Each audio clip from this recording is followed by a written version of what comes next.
start recording too. We got our first 10 yards of soil of the season delivered. That always makes it feel like spring is real when you have to start spreading all of the dirt and chips that you decided were a good idea.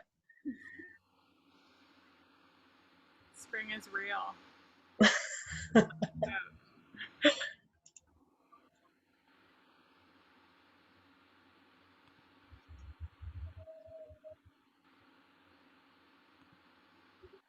I'm looking at my cat right now who's been doing this thing where he lays completely on his back and he puts his arms above him and his legs sprawled out. It's so funny. Cat thermometer for it's hot. Yeah, it's like the most dramatic. His name's Fluffy. He's really big, so I can't imagine what it feels like to be him right now. But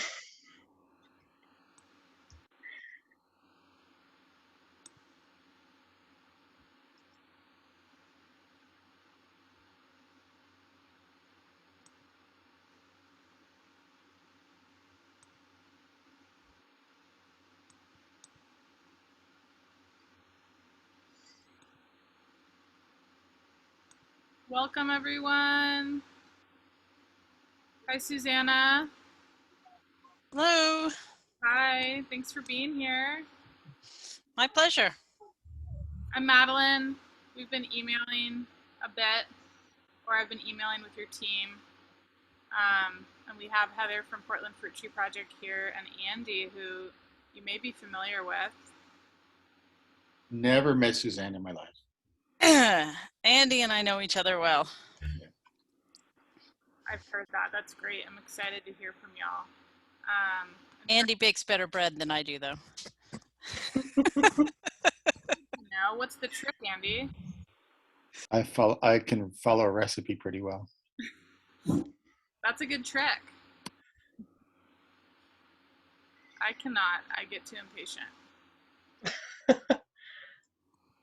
I got a pop-up proofer for Christmas a couple of years ago, and it's revolutionized bread baking for me, because it's like a predictable proofing time now. It's like total game changer. It's like a rice cooker. It's a game changer. For real, that too, yeah. It just seems kind of useless to have a whole appliance for rice, but free one in the neighborhood. You can always get a free rice cooker, I feel. Everyone's always getting At some point, you can come through my kitchen and see all of the gadgets that we have that are single use only. It's embarrassing. Yeah. We added a steam juicer to it this last year. Oh, wow. But we had all these grapes. What were we going to do? Gotta save them. Welcome, everyone. Thanks for being here. It is 6 o'clock. We're going to give a couple minutes for people to keep rolling in, but I just wanted to go ahead and say welcome. And if anyone wants to unmute and say hello, more than welcome. We were talking about spring and planting. Has anyone started planting anything besides Heather, or thought about planting stuff? Garden prep.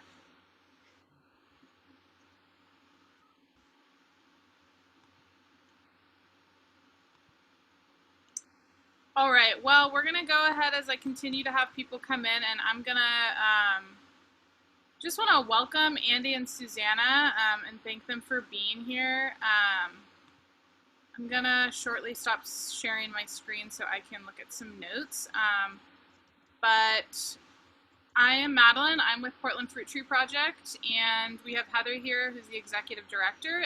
And I just wanted to, we've only got an hour, so I want to make sure that we get to our speakers and our questions, but I wanted Heather to kind of introduce Portland Fruit Tree Project and just give us an update on what we're doing this upcoming spring and what we see for the harvest season, and hear a little bit more about current Portland Fruit Tree Project activities. Well, thank you, Madeline. It's a great opportunity as we're starting into spring there's so much happening. And, you know, we've had a little bit of a slowdown organizationally for the last couple of years as we've been trying to figure out who we wanted to be. And I feel like we're really hitting a great stride of being a super like equity-centered organization trying to make a real difference and using fruit tree gleaning as an opportunity to do that. So I'm super excited to say that we received a Portland Community Energy Foundation grant to start launching workforce development in tree care. So we'll be figuring out, we have a whole year to figure out what that looks like and how we get to do it. So if anybody knows anyone that's, you know, done workforce development planning in the past, I'd love to hear from people. We are also the 24th and 25th of this month launching another prototype of a mobile orchard program. So we'll be taking these really cool self-wicking beds out into a low-income housing community off in East Portland on 82nd Avenue, as well as a box over on Killingsworth, where we'll be growing food that'll be completely accessible to people to just come get. And we're going to be working on some surveying mechanisms to make sure that it's culturally appropriate and figuring out if this is a viable model, which is really fun. And then, of course, we are getting ready for the harvest season. So figuring out what does harvest leading look like in this particular climate, and what are our tree season and all of our strategies look like this year. So tons and tons of things happening. I hope everyone's on our email list. If not, I'll drop the landing page into the comments. But I want to turn it back over to Andy and Susannah, who I'm so excited to hear from. And I'm really, really just so grateful that both of you made the time to be here. Thanks, Heather. Awesome. So I just want to go ahead and get started. We're going to be hearing from Andy Fisher and Susannah Morgan. Andy Fisher used to work at Portland Fruit Tree Project for a while, was an interim executive director, and has just written a book wrote a book called Anti-Hunger. And we're going to hear a lot more about what that's about and his involvement with the movement for food justice and food sovereignty. And Susannah Morgan is the CEO of the Oregon Food Bank. So we're going to also be hearing from her about what the Oregon Food Bank's doing, what they've been doing since the pandemic, what things look like now, and kind of her background and history. So I just want to get started and hear from them and stop talking. So Andy, if you want to go ahead and introduce yourself, and then I just want to let everybody know that I'm going to be asking some questions after Andy talks for about 10 to 15, and then same with Susannah. And if you have questions that you would like to ask, please put them in the chat, and I will make sure to prioritize those as well. Thank you. Okay, thank you, Madeline, and thank you for having me. It's a pleasure. Like you said, I used to work at Portland Fruit Tree Project, and it is really a beloved organization, so I'm happy to be here. And I'm also happy to be here with Susannah, who's a wonderful colleague, and I have a ton of respect and admiration for her and what OFB is doing. So just, you know, a couple things. They asked me to do a couple things. And the first one is just my own background. So I live in Portland. I live in Northeast. I've been here since 2008. I moved up from, like many other people, moved up from California, from Los Angeles, where I lived for about 18 years. I had co-founded the Community Food Security Coalition, which was the nation's kind of primary food and farming organization working on local food systems and access to healthy food. Sharon Thornberry, who's also on this call, was on the board and the president of the board, and she also works at OFB as well. So Community Food Security Coalition did a lot beginning in the 90s to kind of catalyze the food movement. We did a lot of work on kind of starting farm to college and farm to school and food policy councils, a lot of organizing. We got legislation passed through Congress that created grant programs that are still around that support community-based organizations doing food work that builds food self-reliance and it kind of enhances local food systems. So I got into that work primarily because I was in graduate school at UCLA and saw the civil disturbances in Los Angeles happen in 1992 and thought, well, you know, there's got to be a better way than rebuilding LA through corporate funding. And so let's look at the food system as a way to kind of build more community development.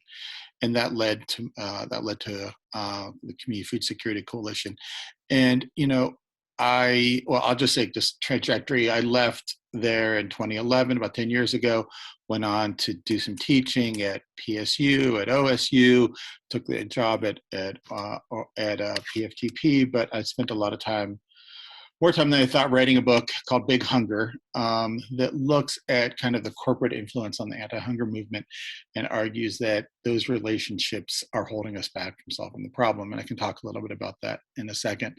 But I also, just throughout, and then, since then I've taken a job at Ecological Farming Association, our EcoFarm, which is based in Santa Cruz. So I was going back and forth between here and there. EcoFarm runs kind of the largest sustainable ag conference on the West Coast. So, I got involved in food because to me, food crosses so many different lines. I mean, it crosses so many different sectors. It's, one of the largest economic sectors in the country.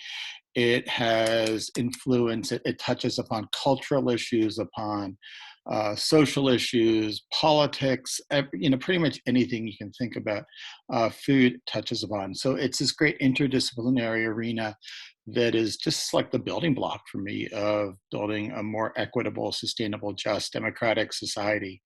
If we can, we're not going to move in the right direction unless we get food right. So my prism and my lens has always been through food. So, I think Madeline also asked me to talk about kind of what am I looking for, what's food justice mean to me? And, I think it's easier to describe maybe what it's not right now, or at least maybe just for me, it's easier to describe.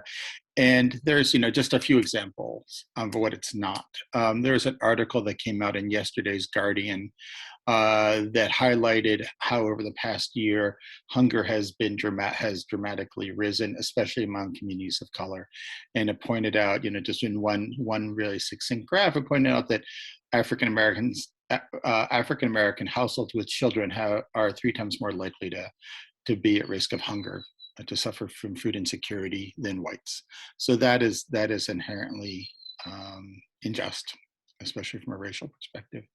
It's what's also unjust is when Kroger's, which owns Fred Meyer's, decides to shut down stores in Los Angeles and in other parts of Southern California because cities there voted a mandate to increase the pay for the workers at those stores by $4 or $5 an hour, and instead of paying that extra kind of hero wages, Kroger's decided to shut down those stores. And that's just an example of how the pandemic has really laid bare how poorly we treated those workers we consider to be essential. How those hero wages, those extra few dollars an hour have been taken away, how workers in meat processing plants across the Midwest in particular have been subject to unhealthy conditions, which have led to very high rates of COVID. And it's things like Smithfield, which is one of the nation's largest pork producers, if not the largest pork producer, which is, donates a lot of pork to food banks, is producing pork in North Carolina and by citing their industrial farms or their pig factories, essentially, and with all the manure pits that they have next to African American communities, primarily because of the less political power that they have. It's just a very clear case of environmental racism that Smithfield's been engaged in and has actually lost a number of lawsuits on.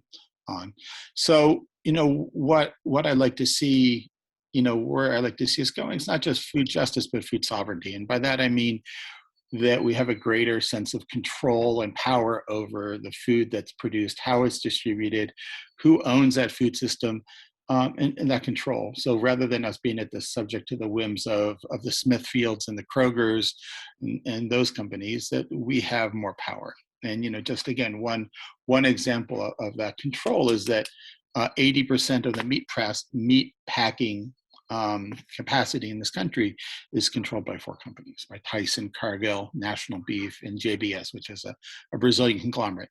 So we need to be taking that control back. We need to be working towards that. What I'm doing at EcoFarm, EcoFarm is very ensconced in organic agriculture, which has a very long and complicated trajectory in terms of its relationships with corporate America and in terms of its organic standards. But what we're trying to highlight consistently are those innovative models and innovative ideas that are in the frontier of ecology, community, and food systems, and point out the directions we all need to be taking, everywhere from the farm to urban areas on how do we transform the food system to one that's much more equitable. So I will leave it at that and let Susannah have the baton. Thanks, Andy. I love coming after Andy. Not. I'm Susannah Morgan. I'm the CEO at Oregon Food Bank. Madeline asked us for our backgrounds, and I was thinking about origin story, and that got me wanting to get out my cape. The origin story that I thought of today was thinking about the first food bank I worked at, which was 25 years ago, San Francisco Marin Food Bank. I was the executive assistant to the executive director, so I was the secretary. And I walked into the warehouse, and it smelled like apples. And my grandfather ran a cherry, peach, and apple orchard on the Virginia-North Carolina border.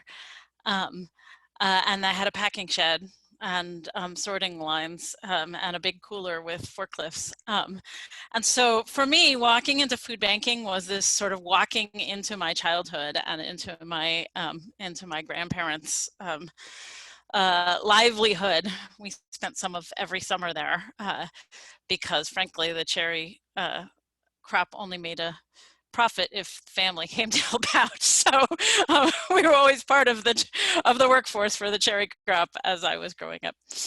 I've now been in food banking for 25 years, starting in San Francisco, then in Boston where I got my MBA, then followed my wife to, my then girlfriend, now wife, to Boston, and then I followed her to Alaska where she got a faculty position at the University of Alaska. And I was brave enough, foolhardy enough, I don't know, young enough to apply for the executive director of Food Bank of Alaska at age 31, and they hired me because the talent pool in Alaska is very shallow.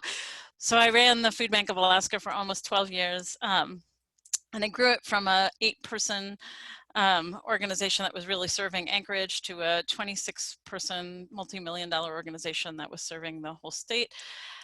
And after about 10 years, my board said to me, Susannah, this is great. You've been growing it a whole lot, but you need to stop. You need to stop growing it. You need to just, raise some money, put it in the bank, not do new things, let the organization digest. You've given them a huge meal they need to digest. And I'm sure they were right, but I was bored. So I started looking around, and I just happened to be lucky enough to be looking at the same time that Rachel Bristol was retiring from 29 years at Oregon Food Bank. And I remember going home to my wife. We had a 1-month-old son at that point, and saying, this is crazy, but could I apply to this job? They'll never hire a rinky-dink food banker from Alaska, so can I just apply? Well, that was 8.5 years ago. That I've been, actually it was 9 years ago since that conversation, and 8.5 years ago since I joined Oregon Food Bank as the CEO. So that's a little bit of my origin story. I live just a couple blocks from Andy in Northeast Portland with my wife, who I've known since I was 9, who's in the background right now. Wave at everybody, honey. And our 2 boys, who are 12 and 9. I think it's always useful in groups to do a little bit of an identity introduction too. So I identify as white, cisgender woman, lesbian, and both of our boys are on the developmental disability autism spectrum. So identify as part of the disability community as well. And when I think about food justice, I think about what's the top line of our 10-year vision statement at Oregon Food Bank, which is food is a human right. Food is a human right. And that the reason that people don't have access to all of the healthy, nutritious, culturally appropriate food that they need is systemic. It's not a question of whether there's enough food. It's a question of barriers to prosperity. And I hope we'll get into that tonight. Thank you, Susannah, and thank you, Andy. Thank you for taking the time to, let us know a little bit about how you got into this line of work. I have some questions specifically for, targeted towards each of you individually, but at the same time, we can open it up for both to answer. Something that I wanted to pose to Andy was, if you had just all the resources, unlimited capabilities, how do you think hunger could best be combated, and what are the barriers to making that come true? That's always a fun question. So, I mean, some of it is money based, and some of it is resource based, and some of it I think is not resource based. So, I mean, on one level, if you're going to, I guess the question is, how are we going to end hunger in America? And I think there's things that we need to do as in terms of public policy. There's things like universal health care, since medical bills are the #1 cause of bankruptcy. Affordable housing, as here in Portland and many places, especially on the West Coast, housing eats up over half of people's income. Affordable childcare, transportation, all those things that eat up people's budget. Obviously, for folks who are not in the workforce, who are elderly, who are disabled, or in between jobs, things like SNAP need to be bolstered. SNAP provides, maybe 2 to 3 weeks of a month's worth of food. There are policies that need to change to increase the amount of money that goes into it, as well as other kind of nutrition programs. Universal basic income is something a lot of folks are talking about. It's not something I know a huge amount about.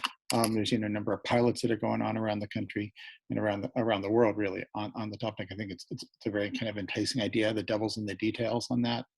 But also the thing I want to point out too is that the money shouldn't just be coming from the Treasury's coffers. A lot of the reason why people are food insecure in this country is because they have jobs that are insecure, where they have few rights, and where they're not being paid well. I mean, the federal minimum wage remains at $7.25 an hour in 21 states. So that's, if it had kept up with productivity, it would be $20 an hour or more. If it kept up with CEO bonuses, it would be over $30 an hour. So, we really need to be increasing wages, and not just having this, again, taxpayers pay for people's food, but having business pay for people's food and paying a fair wage, and enabling, facilitating unionizing and facilitating labor organizing, which is just saw what happened in Alabama, where the cards were stacked against the union, and Amazon was able to win that battle. So that's where I think it's a mix. It's a mix of government supports, better safety nets, but also, and better social programs, but also putting the burden back onto the private sector. Thanks, Andy. Can I add in on there, Madeline? Because I think all of what Andy said is right, and it starts with us being able to imagine that we can, right?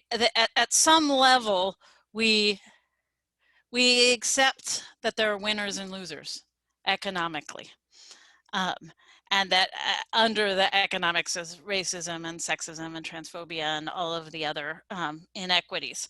But we accept that that we want to live in a world in which 20% of our society is struggling day by day to meet their basic needs. And I think we need to dream about a world where that isn't true. And that when we then start dreaming about a world that isn't true, we then move to the systems redesigns, and there are a hell of a lot of them. Andy just listed off a bunch that are at the top of my list, along with immigration reform. But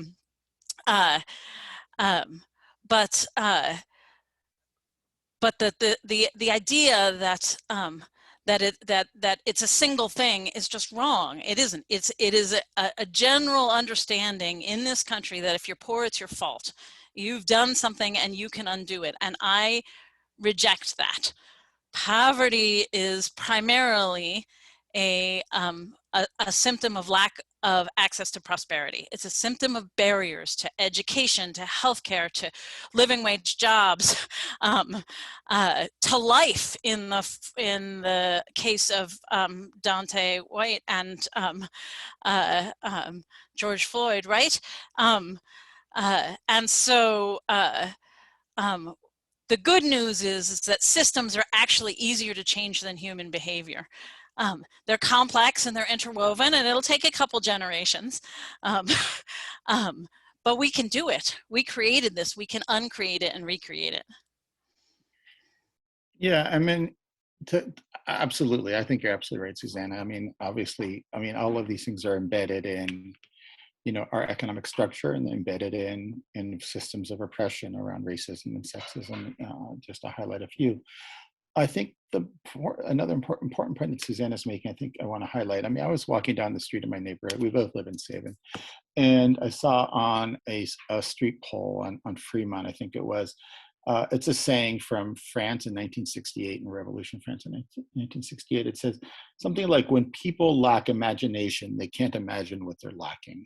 And I think that's really, you know, really true for these times. You know, we've been in a crisis, a pandemic. We've been in, you know, crisis upon crisis, and we're not going to solve the problem with by the same leaders with the same thinking.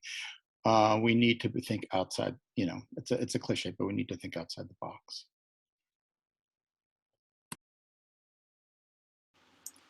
Yeah, thinking outside of the box. I love that.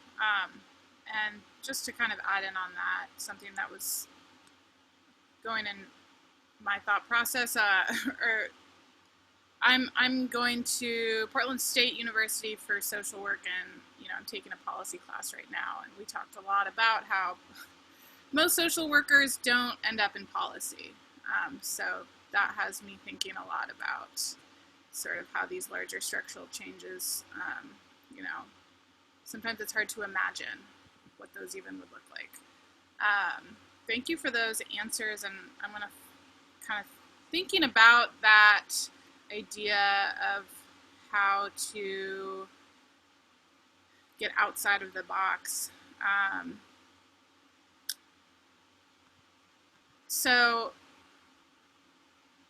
for Susannah,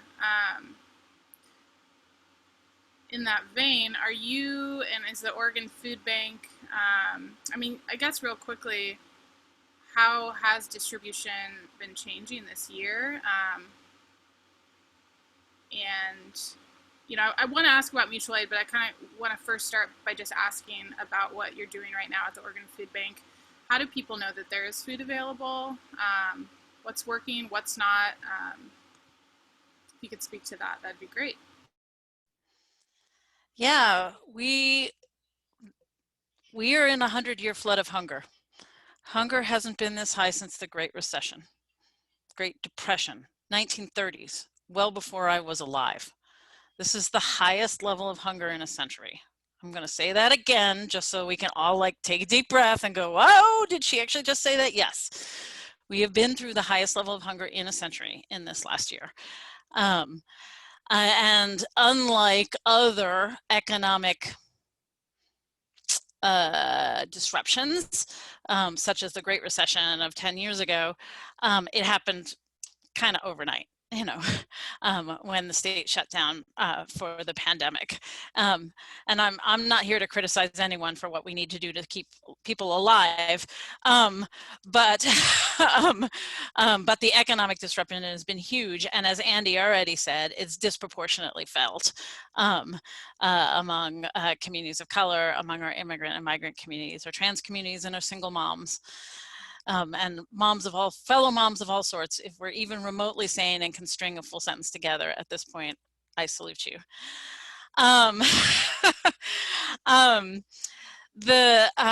So what did we do? We were determined to keep our system operating. So the Oregon Food Bank Network is, picture with me, if you will, a tree. And at the top of the tree, we have people seeking food assistance. Before the pandemic, our estimate was that was 860,000 people across Oregon and Southwest Washington, Clark County, Washington. 800, so that's about 1 in 5, right? Folks who were already asking for food assistance before there was a pandemic. At the height of the need, it was double that. So maybe 1.5 million people accessing food. So at the top of the tree of the people accessing food, they go to a food assistance site. There are 1,400 food assistance sites across Oregon and Southwest Washington. These are food pantries, these are meal sites, they're after-school programs, they're senior centers, they're in churches, they're mutual aid, they're gleaning organizations, 1,400 food assistance sites. They get some food from their local community and some of their food from a regional food bank. There are 21 regional food banks across Oregon and Clark County, Washington, and they each serve a 1 to 4 county area. Oregon Food Bank operates 5 of those regional food banks, and the other 16 are operated by partners who are separate 501c3 nonprofits. And then some of that food comes from the statewide warehouse, which is also run by Oregon Food Bank and is here in Northeast Portland. So we have a role at the statewide level and at the regional level. The 5 we run, by the way, are Portland, Washington County, so Multnomah and Clackamas counties, Washington County, Tillamook. We run the one in the Gorge, and we run the one for Malheur and Harney counties out in Ontario, practically Idaho. So we run both urban and rural regional food banks. And so our first goal was to keep the food flowing through the system because these were people we knew, these were connections that we had. The goal was to shore up any disruptions in the system that would happen, and it worked. Those first few weeks, I was scared all the time, but even at the worst of it, only about 5% of our network shut down. And now we're back up to practically 100% of the network running. And you have to stop and think about how remarkable that is. 1,400 different groups of people, different groups of volunteers, different boards, had to make decisions to how to change their operations to hand out food in a way that would be safe for the people who were seeking food assistance and for the people who were distributing food, which is often the same person, right? This is not a us or them, 2 different roles, but not necessarily 2 different people. In a very changing environment where we were getting confused, and again, no shade on the government. We were all learning public health, but we were getting confused data around what the thing was to do. So I am so proud of our system because we were able to keep the food flowing, and we were able to double down and flow through more food than we have ever distributed, by a factor of about 25% to 30% more food than we have ever distributed any other time went through the Oregon Food Bank Network in the past year. And that's why in Oregon, you didn't see those pictures of people waiting for hours in cars that you saw in New York, in Texas, in Pittsburgh, because our system survived. Our system thrived and was able to meet this need, so people could go to a smaller pantry and not wait very long and get the food that they were looking for. Through that system.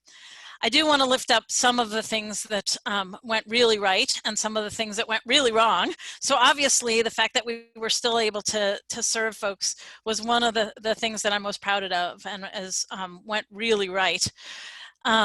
We also did a bunch of other creative things to get food to people. So we invested in the Oregon Worker Relief Fund, specifically targeted at our immigrant and migrant neighbors who weren't eligible for any of the safety net programs, SNAP or unemployment. We invested in gift cards with culturally specific stores so that we could provide culturally appropriate food to our Asian American communities, for instance, our Latinx communities. And that doesn't show up on pounds moved through our door. It was just different and creative ways for us to be able to help stem the tide. And we did tons of advocacy with the federal government and with the state government to ensure that hunger was at the top of the list, and that there were more investments in SNAP, and there were more investments in federal commodities. There were more investments in unemployment. There were investments in pandemic EBT and other programs. So those are things that went right. One of the things that was I regret that has been hard to maintain during this time is a client choice mentality. Pre-pandemic, the very best of the food pantries, you walk in and you access the food you want. You walk around what looks like a mini grocery store and get to pick out the food that you want, that you don't already have on your shelf at home, that you know your kids will eat, that you know how to cook, that meets your dietary requirements. It is as respectful a way to do food assistance as we know how. And just due to the pressure of the number of people coming through, most food pantries moved to a pre-boxed food box system during this pandemic. So now we're in the process of guiding people back, or giving out grants or best practices, or helping those 1,400 sites see their way back towards that choice shopping style pantry model. I think I'll stop there. You probably have more questions, but I could go on for several hours. No, that is great to hear. It's nice to hear exactly what's going on with Oregon Food Bank and how you guys have been adjusting, and the successes that you've had, which is very impressive. Just kind of a follow-up question that I had for that was, how do you combat the stigma, if you believe there still is, around receiving food from food banks? There is stigma in the American society around receiving any kind of assistance, because we think if you're poor, it's your fault, right? So therefore, asking for help, needing help, equates with I'm doing something wrong. And I want to be very clear that that is the narrative, that in the air that we breathe, that's not what I believe. That is not what I believe. So yes, there's still stigma. We spent, for the first time ever, real money, like 6 figures of money, in advertising campaigns to make sure that people knew that food assistance was available during this pandemic. And we did it in 11 different languages.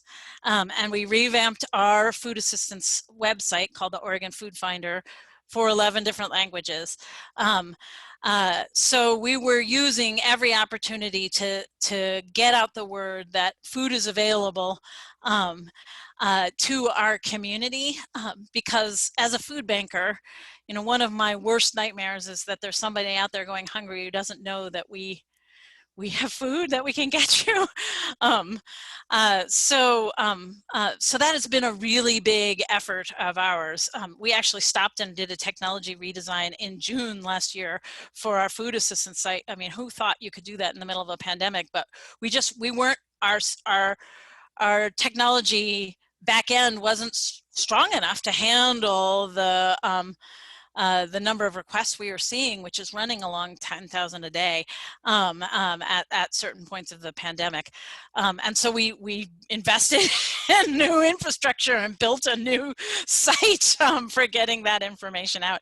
And we had a whole team of folks who were updating it and, you know, finding out what the most current information was and making sure that we were getting good information out to our teams and to people experiencing hunger. And just as a point of interest, if you call 211 and ask for food assistance, they use our site. So we are the source of information for the state as to where food assistance is available. Thanks, Susannah.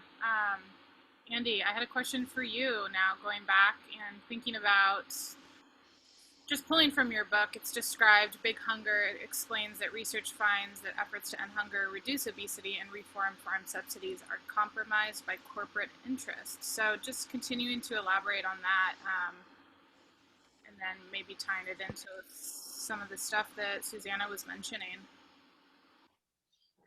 Sure. I'm trying to figure out where to start on this. So, you know, it's been my own research and my own experiences as an advocate. I've seen how there have been very tight relationships between some of the big retailers. Walmart is the obvious and easy target, and the national anti-hunger groups, for example. I've seen, you know, multiple farm bills in which the main lobbying groups want to continue to protect the ability to sell sugar sweetened soft drinks, and then whatever you believe about, you know, the bans within to continue to protect the ability to they lobby with Coke and Pepsi, receive money from them to enable Coke and Pepsi to continue to sell sugar sweetened beverages within the SNAP program. So those are the types of things that I mean. Those are the types of relationships that happen at the very tippy top of the system, in which people work together for good reasons and for good causes, to get food to folks, to provide SNAP, all things that benefit society and benefit poor people, but also there's this inherent partnership in doing so that benefit corporate America. So there's one hand washes another. It's the structure that we've set up for our federal food assistance programs. And there's over $100 billion that are going to federal food assistance programs when you count SNAP and WIC and school meal programs, et cetera, et cetera. So the point I'd like to drive home is, like, how can you take a portion of that money and invest it better into local food systems? And, I helped to start the whole farm to school element. I have a good friend, Amy, who runs the farm to school program at Oregon Department of Agriculture. And, there's huge potential. There's huge potential to be selling organic, or not only organic, but Oregon and Washington produce in Pacific Northwest schools, that if we kind of start to break down those relationships between some of those big corporations and the top end of the lobbying at the anti-hunger world, we can make a lot of inroads on supporting small farmers and maybe even reducing obesity, and while also promoting food security.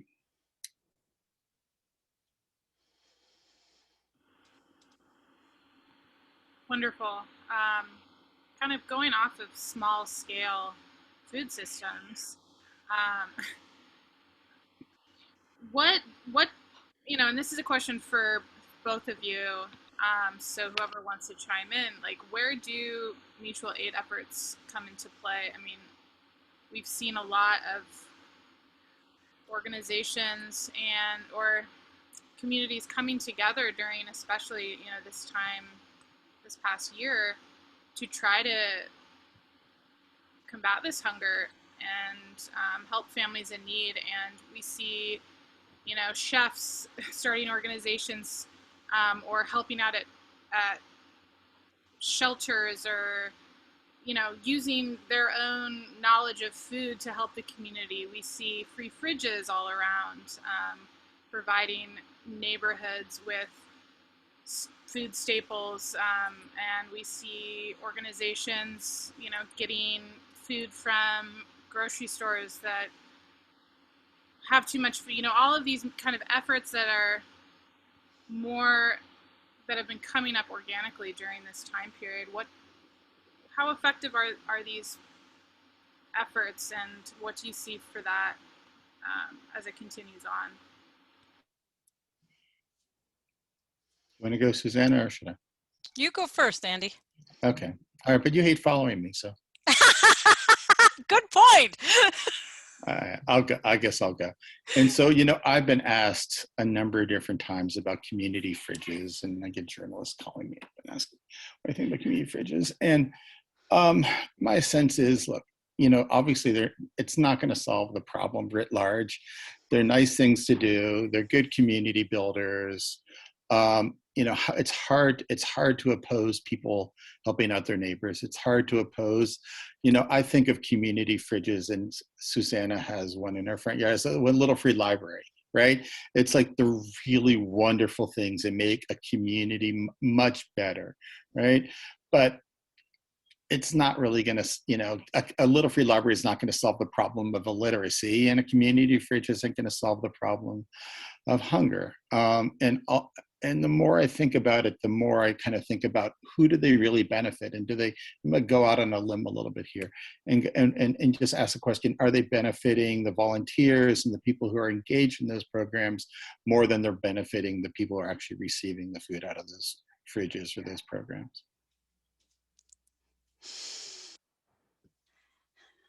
I pretty much agree with Andy on this one. I would say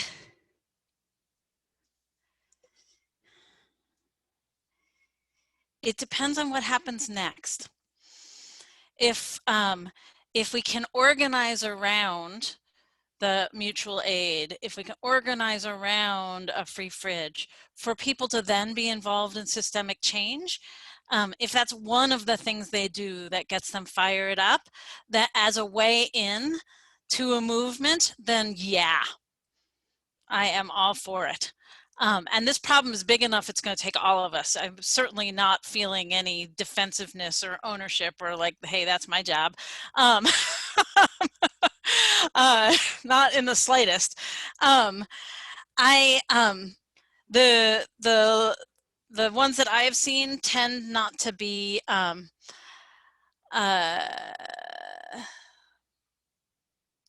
very culturally representative, right? That they tend to be stacked by white middle class people like me, and thus are most likely to benefit folks who have a similar eating pattern to me. So just sort of lifting that. The other worry I have, in addition to the, we're never going to free fridge our way out of hunger. We're never going to food bank our way out of hunger. This is a systemic problem, and it's going to be solved by systemic solutions. And we need to feed our neighbors now, because dying doesn't help anybody, and that's just evil. So let's not be evil while we're trying to create a better world, is my basic principle here. I worry a little bit that a proliferation of free fridges leads to reinforcing the narrative that the problem is food. And the problem isn't food.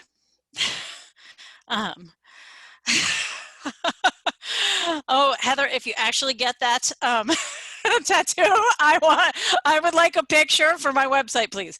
And you know, Portland Fruit Tree Project has the same principle, right? We've got glorious trees with great fruit happening right here. Let's get that fruit into the bellies of folks who need it, and engage people who would like to be part of that, and know that's a good thing, and know that's not going to solve the problem.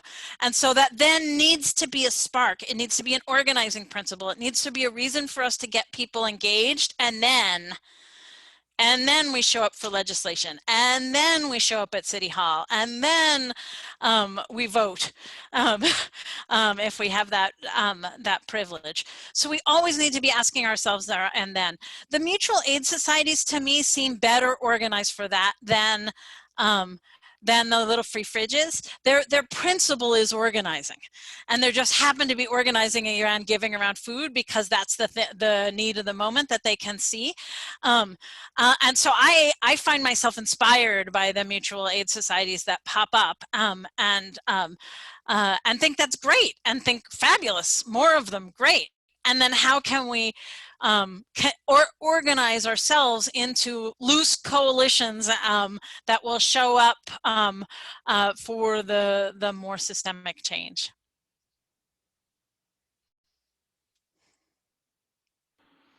I was just going to say, just to kind of add one little bit to that. You know, I think Susannah's very right about community fridges being a gateway. It's like a gateway drug to policy advocacy.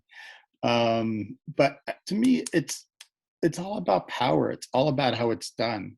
If it's done in a way that involves people that is truly mutual, where everybody's on an equal footing and people helping each other out, that is a very different beast than where it's noblesse oblige, where it's, you know, middle class or rich white people helping out the poor brown people. I mean, it's a very, very different like dynamic that I think we need to pay much better attention to. And you know, I think OFB does a great job in paying attention to that whole issue.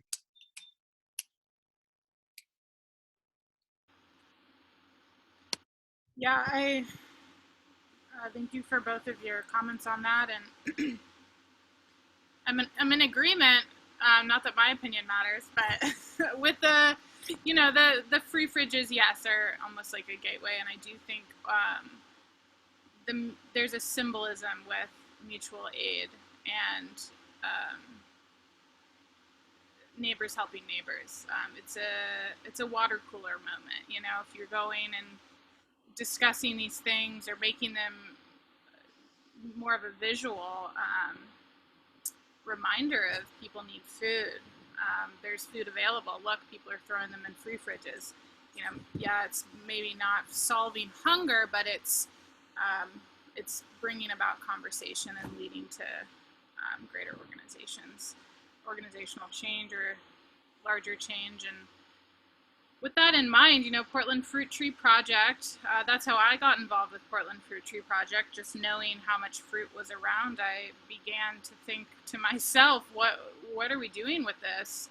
I was collecting it for myself and then realizing I can't eat all this. There must be somebody else kind of distributing this. And it was Portland Fruit Tree Project. It's pretty easy to find. You just look online and there it is. Someone's doing something about it. And that's led me to thinking more about this and using this opportunity in my social work degree to work with Portland Fruit Tree Project to learn more about hunger. So with that in mind,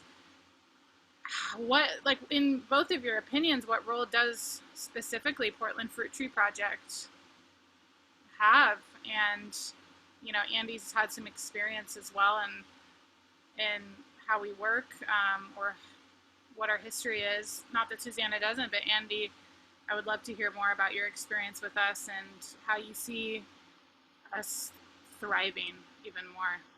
Sure. So I came on, just for background, I came on, Katie Kolker, who is the founder, was going on leave for about a year. This was 2015. So I was there from like the end of 2015 to early 2017. So I was there for about a year and a few months. And, you know, my take on it is, my experience was that I was just amazed at how beloved PFT was. You know, everybody, everywhere we went, we did lots of banquet dinners. I think Susannah even went to one of them. And we, you know, did lots of harvests. And everywhere I went, everybody loved Portland Fruit Tree Project. And it really dawned on me that, just as Susannah said, it's not about the food or the fruit, even though, you know, people like myself are incredibly passionate about fruit trees and picking fruit. And, you know, it's one of the great pleasures for me of the summer in Portland is being able to, you know, walk down the street and steal a fig from somebody's fruit tree or whatever. I mean, those are the things, you know, I really, and to be honest, it's, you know, a great passion of just finding the perfect fruit on the street. But it's also, it wasn't about the, like I said, it's not about the fruit, it's about the community. And that's why I think what people love Portland Fruit Tree Project and its greatest contribution, because it was this place, and it is this place where you would get people from different classes and races mixing in a common pursuit. So I would see Somali women and Latino women harvesting together, you know, even though their communication challenges, what have you. So it was just this great sense. It is just this great sense of community. That to me, again, is much more important than just the 71,000 pounds of fruit that we distributed to the Northeast Emergency Food Program, which is wonderful too. But that was, to me, the secondary benefit of the organization.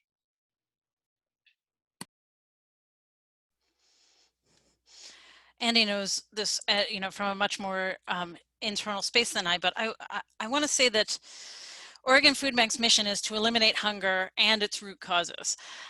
So we work on food distribution today to fill plates today and putting ourselves out of business, creating a world in which food banks shouldn't exist, right? And for many years, I thought that those were equally important things that took totally different tools. Right? One took trucks and warehouses, and the other one took public policy advocacy. But I don't think that anymore. Our vision is to build resilient communities that never go hungry.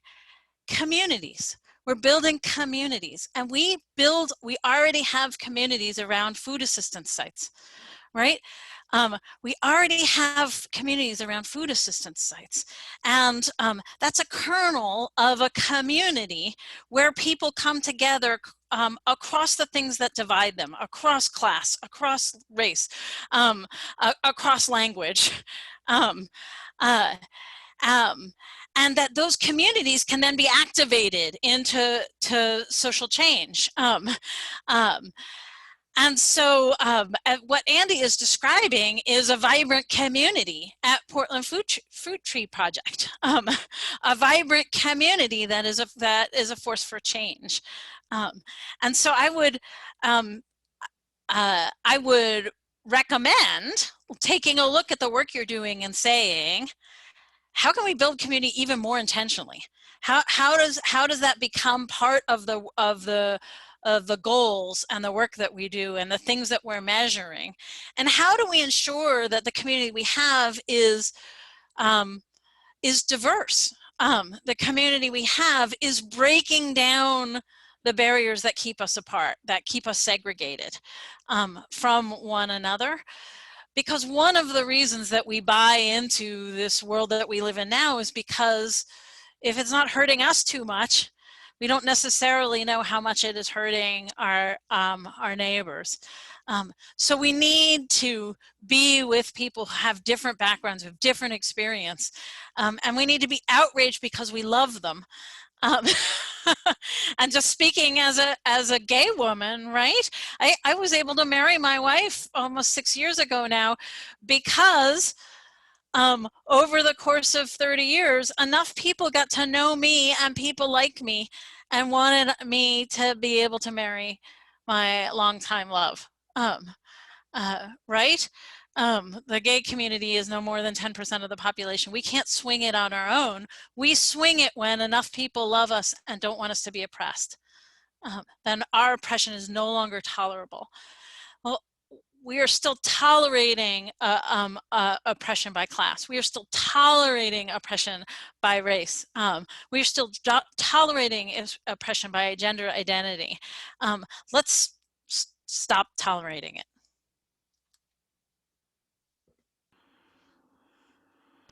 I'm actually going to butt in for just a second. I remember when I took this job a whole year ago, I remember talking to the board chair, who was delightful, and she said, you know, everyone loves Portland Fruit Tree Project. It's not controversial. And then George Floyd was killed, and I called her and I was like, I think we should be controversial. And our whole board is like totally on there. We're in it. It's great.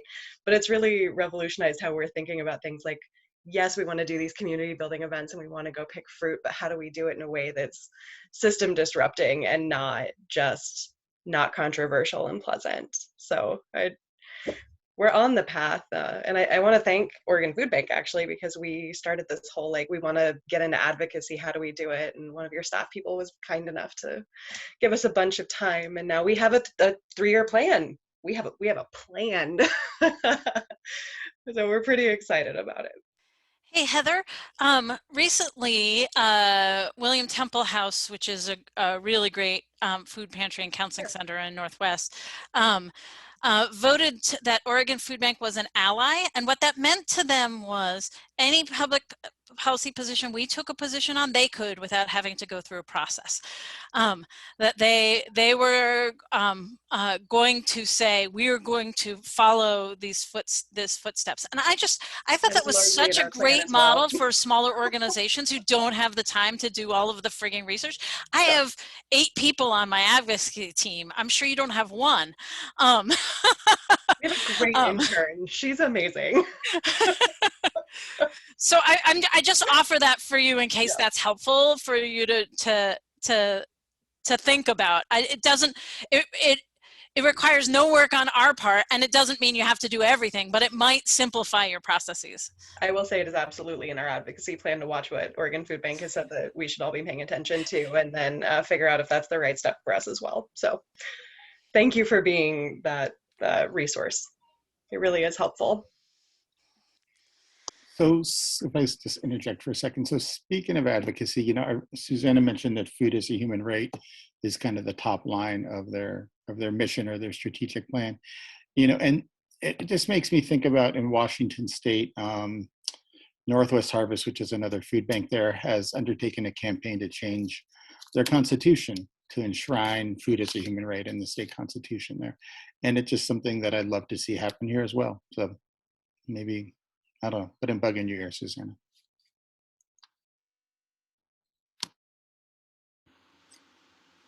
Thank you.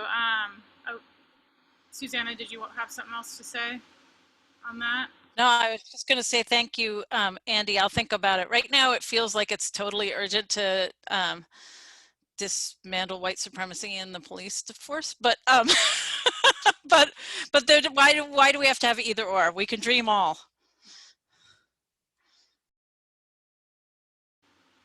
We can have it all. Thank you for all of that. And hunger is, you know, food is a human right, and I think it's just the building block to creating humans who get to live and develop themselves and help each other out. And being well fed is one of the most basic parts of functioning. So I strongly believe that, you know, getting to the core of what can help people get out into the world and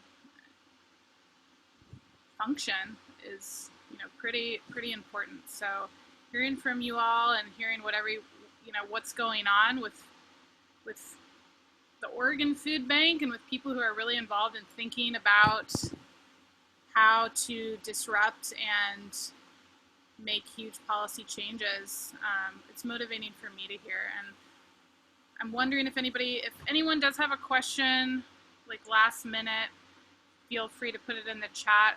But I don't have any other questions. It's coming up at 7, so I want to respect everybody's time. But once again, thank you so much, Susannah, for spending the evening with us, as well as Andy. I look forward to talking with you maybe more in the future, and talking with Heather about what we both learned from this event. And we hope to keep in contact with you for sure. And if Heather, you have anything else you want to add, or Susannah or Andy, feel free. Well, there was a question in the chat, Madeline, about how do folks individually stay in touch with the Oregon Food Bank's advocacy policy? Totally easy. We have, if you go to our website, you can sign up to be one of our advocates. You'll get regular email updates. If you have any trouble finding what you need, email me at smorgan@oregonfoodbank.org, and I'll get you in touch with the right person. Thank you for catching that question. Wonderful. All right. Well, thanks again. I'll just, thank you again. It meant a lot to us that you guys made the time. And yes, we will share the recording, and we will put it on our YouTube channel and send it out to everybody. Thank you, Kim. Thank you. Have a wonderful evening. Enjoy the sunset. Thank you, Madeline. Yeah. Bye, everybody. Take care. Thank you.